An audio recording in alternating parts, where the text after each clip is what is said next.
heartless. Now the following people listen carefully. Tom, Linda, Muchiga, Lisa, and Sarah, go home. There is an emergency.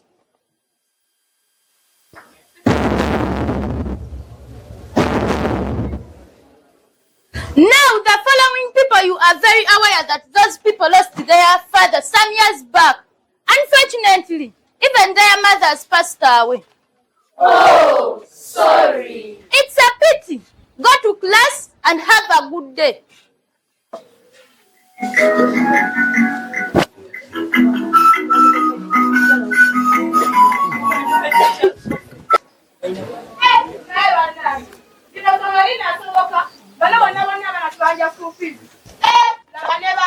Please, Basa, there is no way we are going to run the school without money. That's HM. What about these students who have lost their parents recently? Bambi, Bamlekwa, Basa, you shouldn't forget that this is a business, not an orphanage. I want all fees defaulters out of school.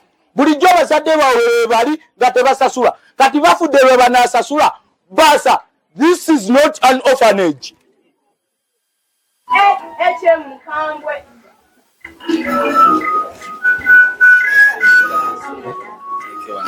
Lidam.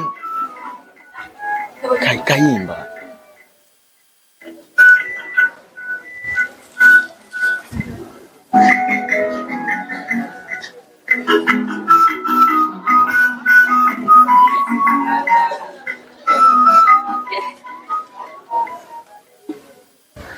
But these guys are heartless.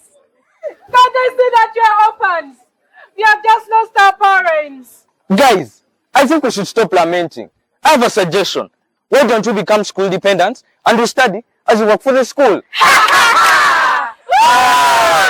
Oh, school dependent. Nani aswai dad. Zenze ngamanda nkute nkumbi nima muri school dependent. Kabulenga no kusoma. Na yetom, emilimu jano jimani. Ulima sawa na kuyonja toy. Ola of kadama in your own country. Actually, not in Saudi Arabia, but a professional kadama in the school. No, I'm supposed to be here. Go home.